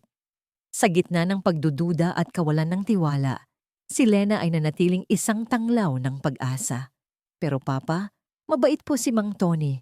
Aniya, ang kanyang mga mata ay puno ng kalungkutan. Siguro po napilitan lang siya. Hindi po ibig sabihin na lahat ng tao ay masama. Ang mga salita ni Lena ay nagbigay ng isang bahagyang ginhawa sa puso ni Emilio, nagpapaalala sa kanya na sa kabila ng lahat ng kadiliman, mayroon pa ring kabutihan sa mundo. Ang inosenteng pananaw ni Lena ay nagpapaalala sa kanya na hindi dapat mawala ang kanyang pag-asa, na mayroong pa ring mabubuting tao na handang tumulong. Sa gitna ng kaguluhang ito, si Clara ay nanatiling isang matatag na pundasyon sa malayo. Sa pamamagitan ng kanyang malawak na network ng mga kaibigan at koneksyon sa akademya at batas, nagawa niyang makakuha ng mahalagang impormasyon. Emilio, sabi ni Clara, sa isang secure na tawag sa telepono. Ang kanyang boses ay puno ng pagdedetermina. Nalaman ko na si Goyo Reyes ay nagtatangkang baguhin ang mga lumang legal na dokumento na may kaugnayan sa lupain ng inyong pamilya. Gusto niyang gawing legal ang kanyang pag-angkin. Ang impormasyong iyon ay nagdulot ng isang malamig na takot kay Emilio. Kung magtatagumpay si Goyo Reyes, lahat ng kanyang pinaghirapan, ang lahat ng pamana ng kanyang pamilya ay mawawala sa isang kisap mata. Ngunit sa gitna ng desperasyon, mayroon ding pag-asa. Ngunit mayroon akong magandang balita, patuloy ni Clara. Nahanap ko ang isang backup na kopya ng orihinal na testamento ng lolo mo. Ipinagkatiwala niya ito sa isang matalik na kaibigan, isang dating hukom na ngayon ay matanda na. Hindi nila ito inaasahan. Ang pagtuklas na ito ay parang isang liwanag sa dilim. Ang orihinal na testamento, ang nagpapatunay sa pagmamay-ari ng De La Cruz sa lupain, ay isang malaking ebidensya laban kay Goyo Reyes. Ito ang magiging susi sa kanilang laban. Sa mga sumunod na araw, nagsimulang magbalangkas ng plano sina Emilio, Clara at Maris. Sa pamamagitan ng secure na komunikasyon, nagpulong sila ng lihim. Bawat isa ay nagbibigay ng kanilang mga ideya at suhestyon. Ang kanilang layunin ay simple. Ilantad si Goyo Reyes at pilitin siyang umamin sa kanyang mga krimen sa harap ng mga awtoridad. Kailangan nila ng isang pain, isang bagay na maglalabas sa kanya mula sa kanyang lungga. At ang pain na yon ay ang mapa at ang orihinal na testamento. Kailangan nating gumawa ng isang bitag, sabi ni Maris, isang lugar kung saan hindi siya makakatakas at kung saan magagawa nating i-record ang kanyang pag-amin. Ngunit paano natin siya mapipilit na mag-amin? Tanong ni Emilio. Napakatalino niya at napakalakas ng kanyang kontrol. Kailangan nating magpanggap na mayroon tayong isang mahalagang bagay na gusto niya, sagot ni Clara. Ang mapa at ang testamento. Kung ipapakita natin na nasa atin ang mga ito at nasa panganib na mailantad, pupunta siya sa atin. Ang plano ay delikado, puno ng panganib, ngunit ito lamang ang tanging paraan. At sa gitna ng lahat ng ito, si Lina, ang kanyang pink na laruang cellphone at ang recording na kanyang nakuha ay naging ginintuang saksi, ang pinakamahalagang ebidensya na kayang magpatunay sa lahat. Ang maliit na laruan na iyon ay naging isang malakas na sandata laban sa isang malaking imperyo ng kasamaan. Lena, kailangan natin ng iyong tulong, sabi ni Emilio habang yakap niya si Lena. Kailangan nating maging matapang. Ang mga mata ni Lena ay kumislap. Opo, Papa, kaya ko po. Ang kanyang tapang ay nagbigay ng lakas kay Emilio. Sa gitna ng labanang ito, hindi lang siya ang protektado, siya rin ay isang inspirasyon. Ang huling bahagi ng kanilang plano ay ang pagpili ng isang lugar para sa huling paghaharap. Matapos ang mahabang pagtalakay na pagdesisyonan nila, El Nido, Palawan. Ang El Nido, nakilala sa kanyang nakamamanghang tanawin ng mga limestone islands, mga nakatagong beach at mga komplikadong kakahuyan, ay tila isang perpektong lugar. Ang kanyang geographical na katangian ay magbibigay sa kanila ng kalamangan. Isang lugar kung saan maaring magtago ang mga pulis at kung saan mahihirapan si Goyo Reyes na kontrolin ang sitwasyon. Ang paglalakbay patungo sa Palawan ay hindi lamang isang paglipat ng lugar, kundi isang paglipat din patungo sa isang bagong kabanata ng kanilang buhay. Ang desisyon na harapin si Goyo Reyes ay nagdulot ng isang matinding takot, ngunit mayroon ding isang pakiramdam ng resolusyon. Ang laban ay malapit ng magwakas. Sa huling pagtatago na ito, umaasa si Emilio na matatagpuan niya ang katapusan ng kanilang pagdurusa at ang simula ng isang bagong buhay, puno ng kapayapaan at pagmamahalan, kasama ang kanyang anak at ang kanyang dating asawa. Ang bawat alon na humahalik sa dalampasigan ng Palawan ay tila nagdadala ng mga bulong ng nakaraan, at ang bawat sinag ng araw ay tila nagbibigay ng pag-asa para sa kinabukasan. Ang pagdating nila sa El Nido ay hindi lamang isang pagtakas, kundi isang paghahanda para sa isang huling laban. Ang labanan na magpapasya sa kapalaran ng kanilang pamilya at sa hinaharap ng maraming biktima ng ang anino. Ang sariwang simoy ng hangin mula sa dagat ng El Nido, Palawan, ay bumubulong ng mga lihim. Ngunit ngayon, ang bawat pagbulong ay may dalang pahiwatig ng pag-asa at kasabay nito ang nagbabadyang panganib. Sa isang eksklusibo at liblib na resort, na pinapalibutan ng mga nakamamanghang limestone karsts, malakristal na asul na tubig, at luntiang tropikal na halamanan, sina Emilio, Lena, at Clara ay naghihintay. Ang kapaligiran ay malayo sa kaguluhan ng Maynila, isang paraiso sa unang tingin, ngunit sa ilalim ng lahat ng iyon, ang tensyon ay kasing kapal ng hamog sa umaga. Ang bawat isa sa kanila ay may halo-halong damdamin. Takot para sa hindi tiyak na hinaharap, pagdedetermina na tapusin na ang lahat, at isang nagbabadyang pag-asa na, sa wakas, ay makakamtan nila ang kapayapaan.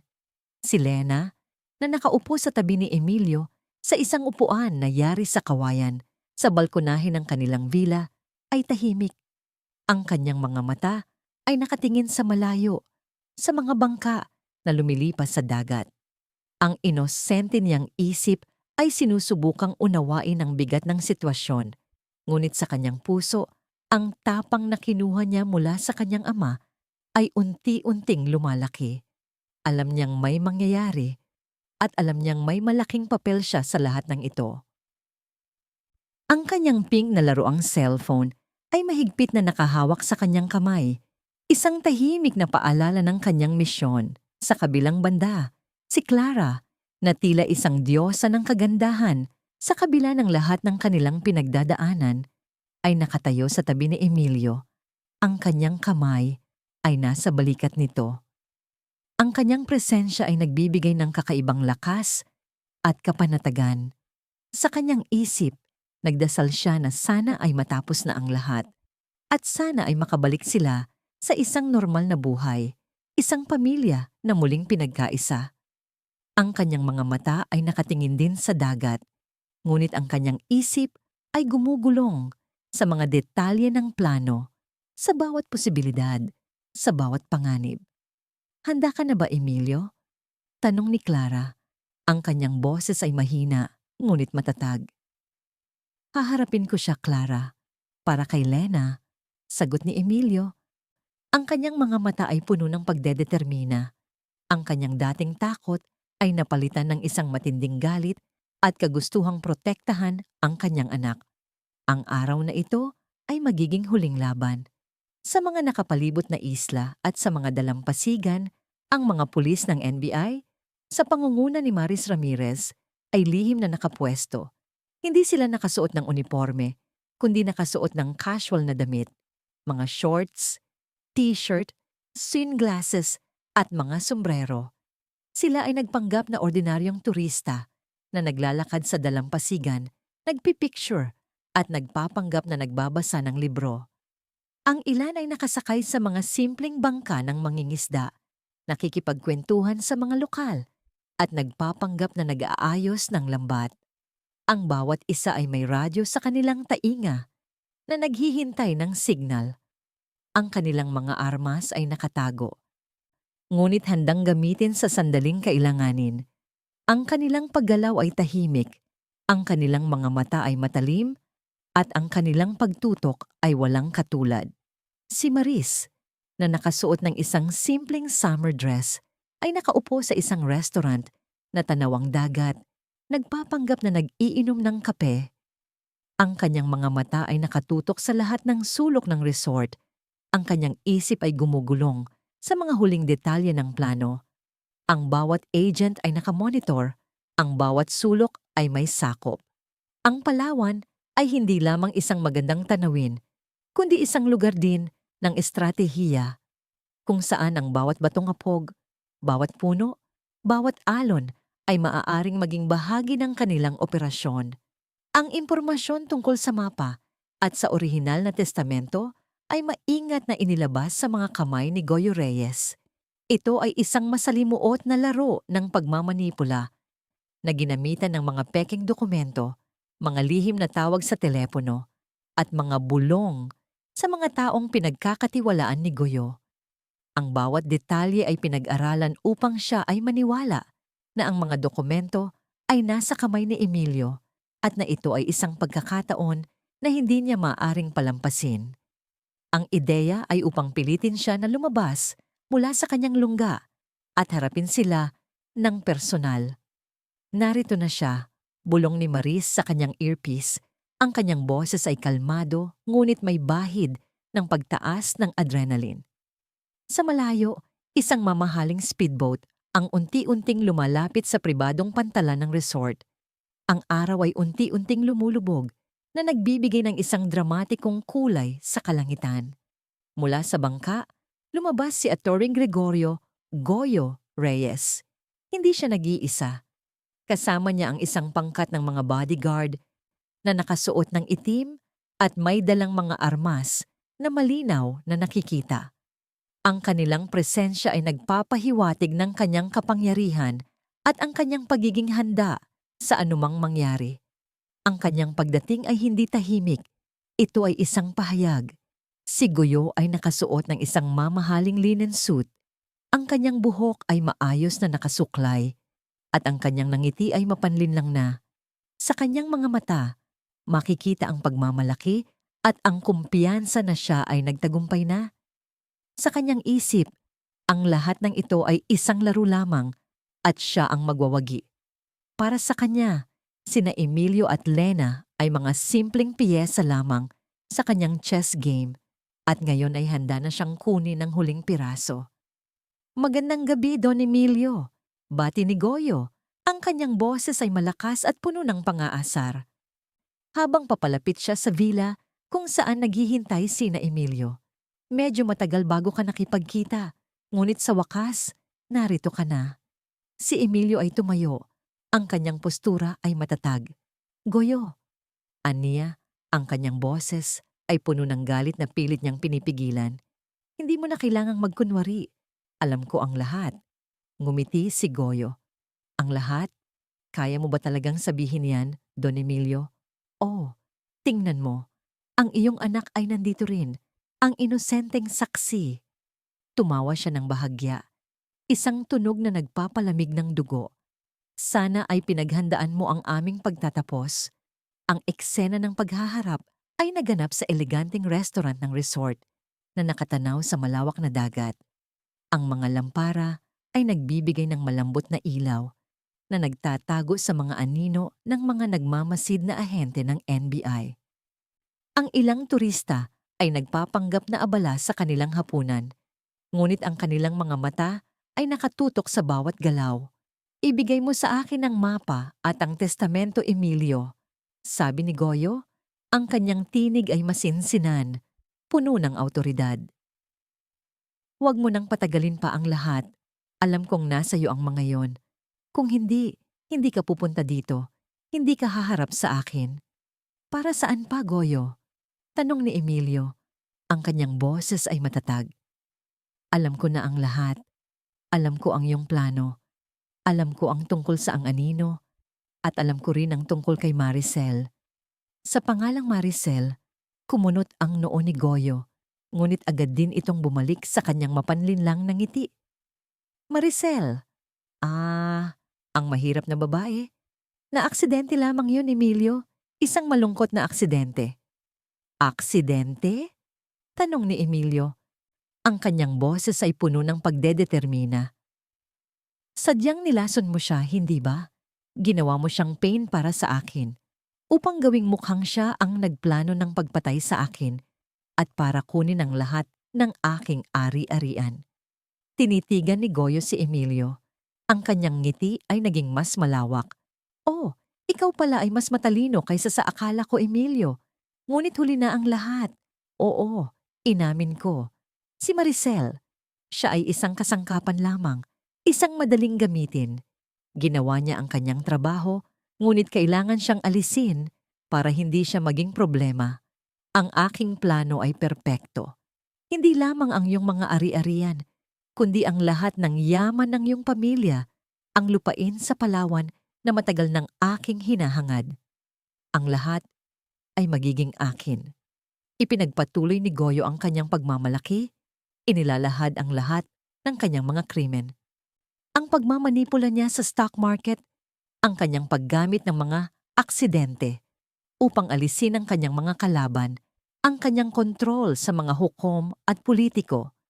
Ang lahat ay kanyang ipinagyabang sa paniniwalang siya ay nagtagumpay na at walang sino man ang makakapigil sa kanya. Ang kanyang mga mata ay nagnininga sa kapangyarihan at pagkahumaling. "Ikaw ay isang halimaw, Goyo," sabi ni Clara. Ang kanyang boses ay nanginginig sa galit. Isang halimaw na nakatago sa balat ng isang taong respetado. Tiningnan ni Goyo si Clara. Ang kanyang mga mata ay nanlilisik. "Huwag kang makialam, Clara. Hindi mo alam ang iyong kinasasangkutan. Ngayon, Emilio, ang mapa at ang testamento. Ibigay mo sa akin o masisira ang lahat." Ang kapaligiran ay biglang naging magulo. Ang mga bodyguard ni Goyo ay lumapit. Ang kanilang mga kamay ay nasa kanilang mga baril. Si Emilio ay tumayo sa harap ni Lena. Pinoprotektahan siya. Ang lahat ay tila nasa bingit ng isang matinding labanan. Sa gitna ng kaguluhan, habang ang isang bodyguard ni Goyo ay lumapit kay Lena na tila sinusubukang agawin siya mula sa likuran ni Emilio, si Lena ay kumilos. Ang kanyang puso ay kumakaba na tila isang drum, ngunit sa kanyang isip, umalingaw-ngaw ang mga salita ng kanyang ama. "Lena, maging matapang. Kung may mangyari, gamitin mo ang iyong laruang cellphone." Naaalala niya ang mga aralin tungkol sa tapang, ang mga kwento ng mga bayani na hindi sumuko. Ang kanyang pink na laruang cellphone na ngayon ay may nakakabit na maliit na GPS tracker na inilagay ni Maris ay nasa kanyang bulsa. Sa kanyang maliit na kamay, maingat niyang hinaplos ang gilid ng telepono. Merong isang maliit na pindutan na idinagdag ni Maris, halos hindi nakikita, na magpapadala ng signal sa NBI. Sa isang mabilis at tahimik na galaw, itinulak niya ang pindutan. Ang isang maliit na ilaw ay kumislap at pagkatapos ay nawala. Ngunit ang signal ay naipadala na. Sa sandaling iyon, parang nagbago ang lahat. Ang bawat NBI agent na nakatago ay nakatanggap ng hudyat. Ang mga mata ni Maris ay kumislap. "Kilos na!" bulong niya sa kanyang radio. "Nakuha na namin ang signal." Naramdaman ni Goyo Reyes na may mali. Ang kanyang mga mata ay nanlilisik sa galit. "Papatayin ko kayong lahat!" sigaw niya. Ang kanyang boses ay puno ng kapuotan. "Patayin silang lahat!" Ang mga bodyguard ni Goyo ay sumugod kay Emilio at Lena. Si Emilio ay mabilis na humila kay Lena at tumakbo sila palabas ng restaurant, patungo sa likod ng resort. Ang isang nakakabaliw na paghabol ay nagsimula. Dumaan sila sa mga siksikan na bahagi ng tropikal na kagubatan. Ang mga sanga ng puno ay humahampas sa kanilang mukha. Tumakbo sila sa mga puting dalampasigan. Ang kanilang mga paa ay lumulubog sa buhangin. Dumaan sila sa mga nakatagong kuweba. Ang dilim ay nagbibigay ng karagdagang panganib. Ang bawat hakbang ay isang laban. Ang bawat paghinga ay isang pakikipaglaban.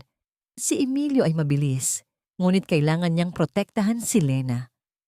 Hawak niya ang kamay ng kanyang anak. Hinila siya sa bawat hadlang.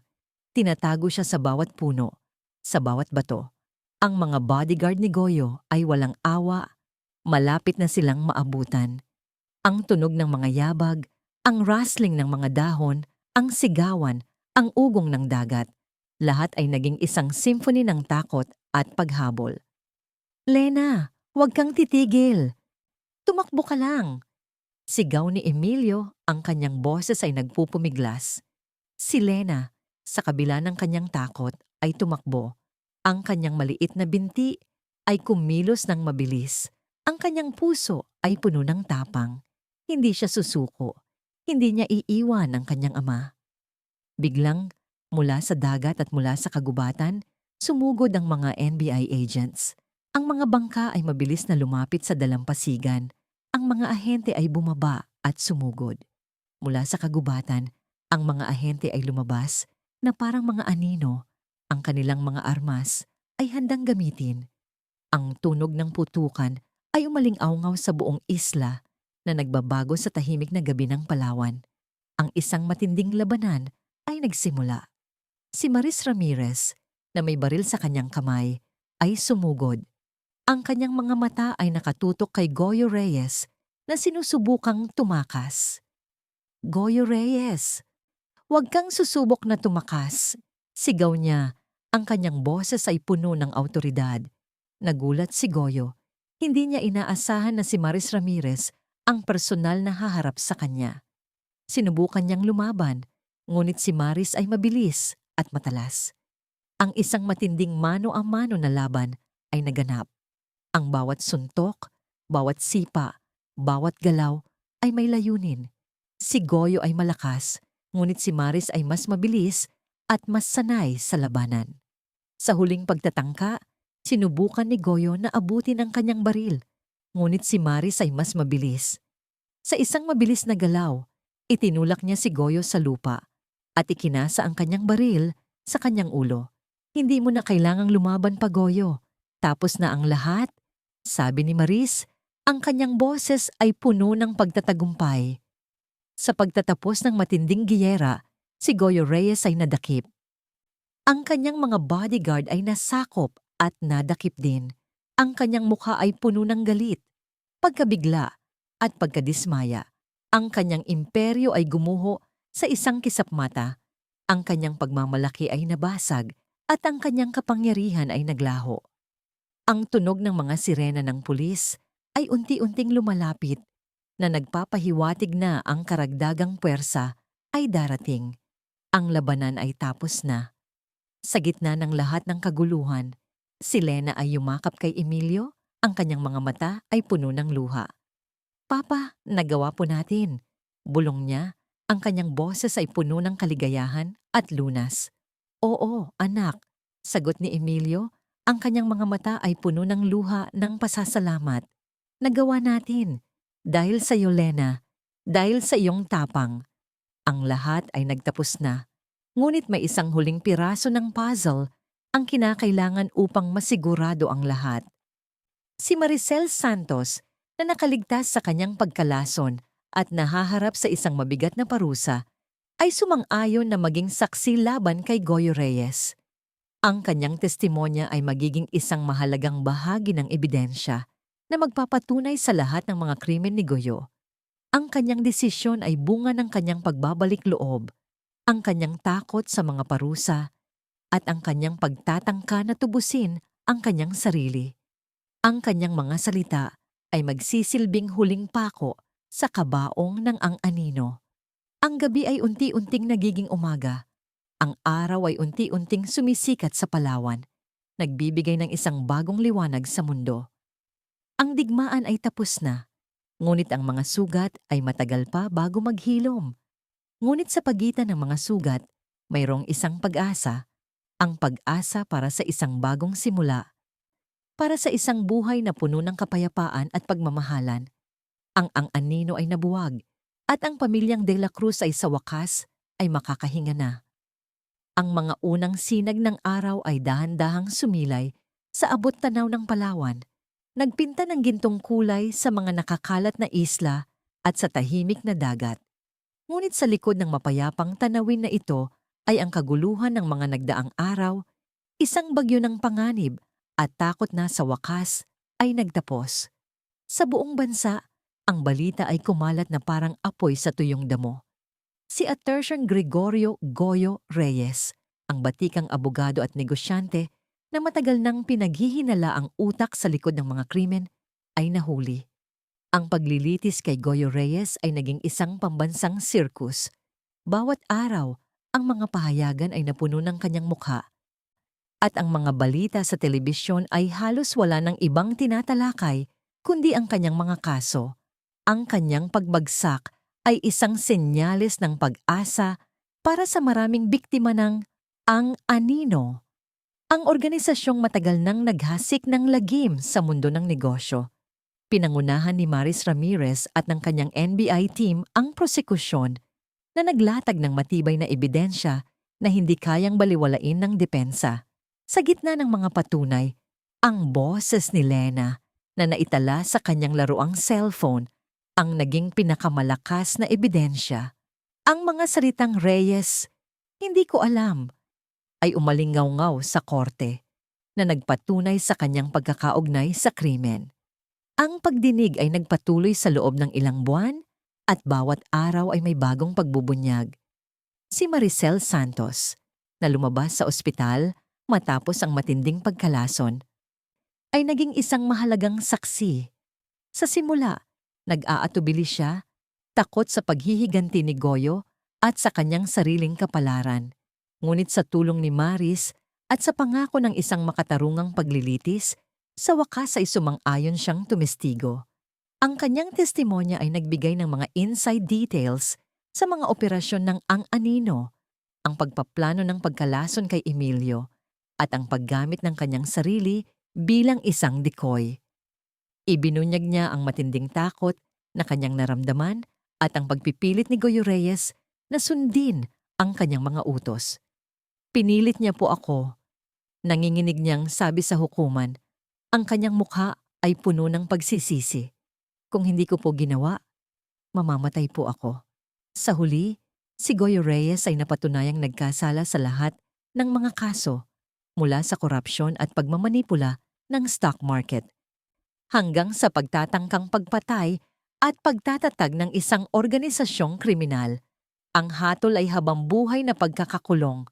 Ang kanyang dating imahe bilang isang respetadong pilantropo ay nabasag, napalitan ng isang reputasyon bilang isang walang-awang kriminal. Ang pagbagsak ng Ang Anino ay naging malaking pagtatagumpay para sa katarungan at isang pagpapaalala na kahit gaano pa kalakas ang isang tao, ang katotohanan ay mananaig. Si Maricel Santos, sa kabila ng kanyang kooperasyon, ay kinailangan ding harapin ang kanyang mga kaso. Ngunit ang kanyang sentensya ay mas magaan dahil sa kanyang pagiging saksi. Sa mga buwan na sumunod sa paglilitis, ang buhay ni Don Emilio de la Cruz ay dahan-dahang nagbago. Ang kanyang paggaling mula sa pagkalason ay hindi lamang pisikal, kundi pati na rin espiritual at emosyonal.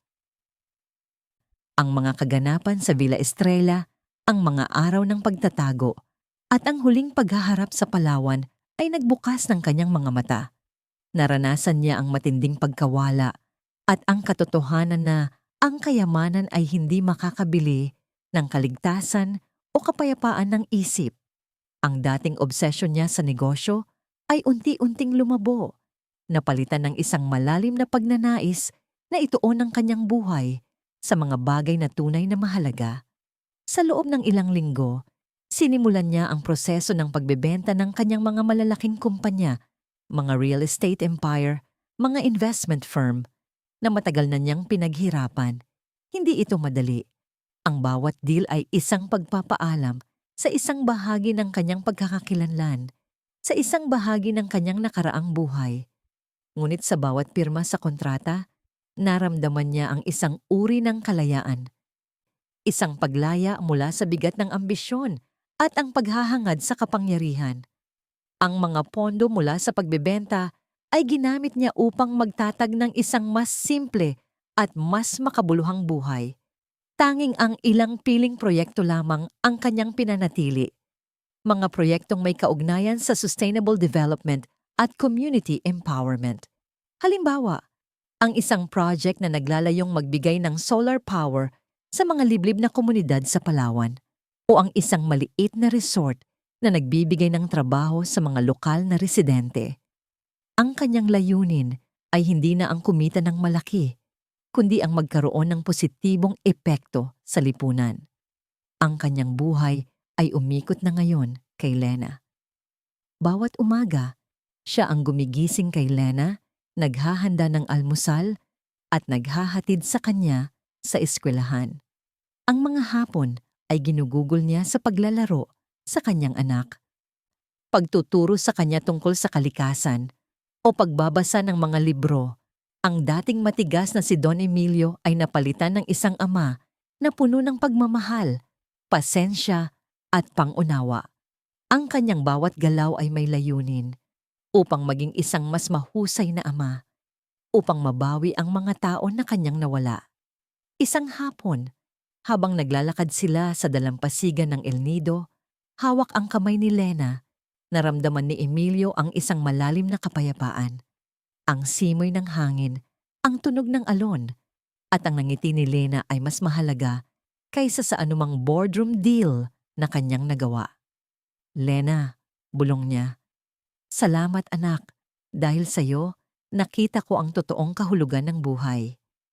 Ang mga pagsubok na kanilang pinagdaanan ay hindi lamang nagpagaling sa relasyon ni Emilio kay Lena, kundi pati na rin sa kanyang relasyon kay Clara. Sa loob ng maraming taon, ang kanilang pag-aasawa ay dahan-dahang nawala dahil sa pagkahumaling ni Emilio sa kanyang karera.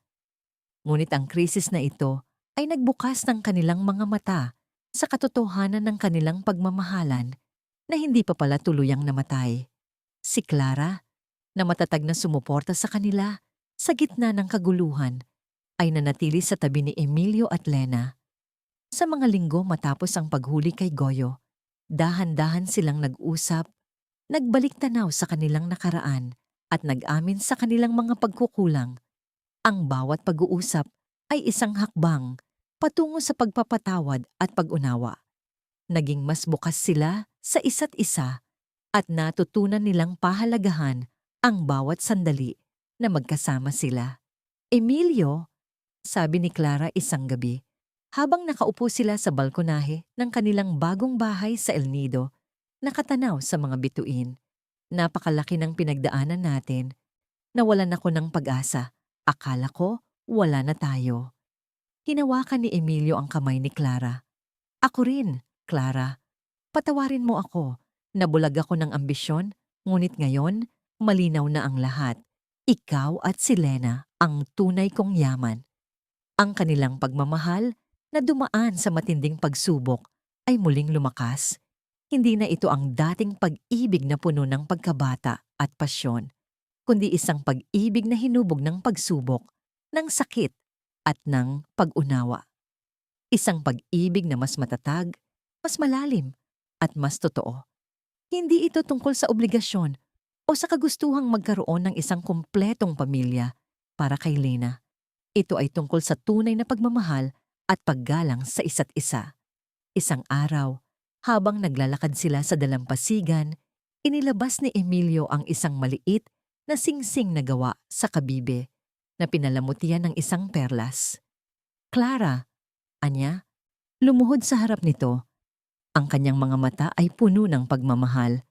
Pakakasalan mo ba ulit ako?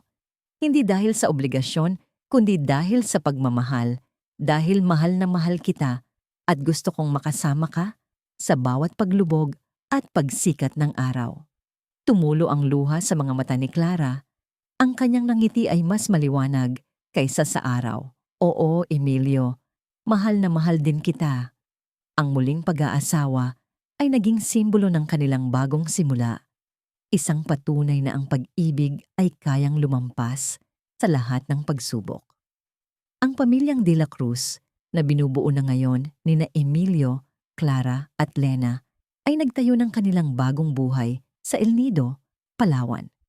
Ang kanilang tahanan ay isang payak, ngunit magandang bahay na gawa sa kahoy at kawayan na nakatayo malapit sa dalampasigan, kung saan maririnig ang tunog ng alon sa bawat gabi.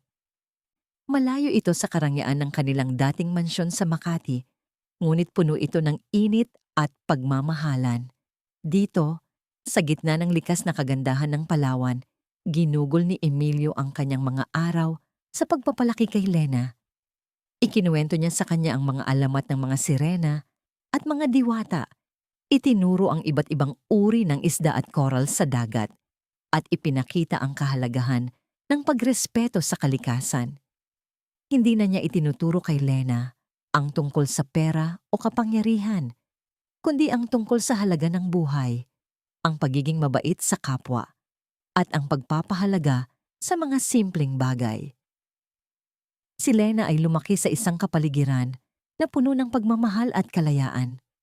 Ang kanyang mga araw ay puno ng paglangoy sa dagat, paglalaro kasama ang mga kaibigan niya sa nayon, at pagtuklas sa mga lihim ng mga gubat. Ang kanyang pink na laruang cellphone ay naging simbolo ng kanyang tapang, ngunit mas madalas na niyang ginagamit ito para mag-record ng mga tunog ng kalikasan, ang huni ng ibon, ang ugong ng alon, ang tawanan ng mga bata. Siya ay naging isang bata na masaya, matalino, at puno ng kuryosidad na may malalim na pagpapahalaga sa kanyang pamilya at sa mundo sa kanyang paligid. Mula sa kanyang mga karanasan at inspirasyon mula sa tapang at katalinuhan ni Lena, itinatag ni Emilio ang Quiz Silangan Lena, Bin Min Lena. Ito ay isang organisasyon na nakatuon sa pagbibigay ng edukasyon sa mga mahihirap na bata sa mga rural na lugar ng Pilipinas. Naniniwala si Emilio na ang edukasyon ng susi sa pagbabago at na ang bawat bata, anuman ang kanilang kalagayan sa buhay, ay may karapatang magkaroon ng pagkakataong matupad ang kanilang mga pangarap. Ang Silangan Lena ay nagtatayo ng mga paaralan, nagbibigay ng mga scholarship, at nagbibigay ng mga kagamitan sa pag-aaral sa mga bata. Bawat taon, libu-libong bata ang nakikinabang sa pondong ito na nagbibigay sa kanila ng pag-asa para sa isang mas magandang kinabukasan. Si Lena, sa kanyang paglaki, ay naging isang aktibong bahagi ng pondo. Madalas na sumasama sa kanyang ama sa mga proyekto, nagbabasa ng mga libro sa mga bata, at nagbibigay inspirasyon sa kanila sa kanyang sariling kwento ng tapang. Ang nangalan ng pondo ay sumasalamin sa bagong pag-asa, ang silangan o liwanag ng bukang liwayway na dala ni Lena. Ito ay isang patunay sa kanyang tapang, sa kanyang katalinuhan, at sa kanyang kakayahang maging inspirasyon para sa iba. Ito ay isang paalala na kahit sa gitna ng pinakamadilim na gabi, mayroong laging pag-asa na darating ang isang bagong umaga. Ang bawat paglubog ng araw ay nagdadala ng mga alaala, ngunit ang bawat pagsikat ng araw ay nagdadala ng pag-asa. Sa isang huling tanawin, nakaupo sina Emilio, Clara at Lena. Sa isang burol na tanaw ang dagat ng Palawan. Ang araw ay unti-unting sumisikat, nagpinta ng mga kulay rosas, orange at ginto sa kalangitan at sa mga ulap. Ang simoy ng hangin ay sariwa at ang tunog ng alon ay malumanay. Hawak kamay silang tatlo, ang kanilang mga muka ay puno ng kaligayahan at kapayapaan. Ang nakaraang sakit, ang takot, ang pagsubok, lahat ay tila naglaho. Napalitan ng isang malalim na pagpapahalaga sa buhay. Si Emilio, na dating isang alipin ng ambisyon, ay natuklasan ang tunay na kahulugan ng kayamanan. Hindi ito ang mga numero sa bangko o ang laki ng kanyang mga ari-arian, kundi ang mainit na yakap ng kanyang anak, ang pagmamahal ng kanyang asawa, at ang kapayapaan na matatagpuan sa isang simple at makabuluhang buhay. Ang ganda po, Papa.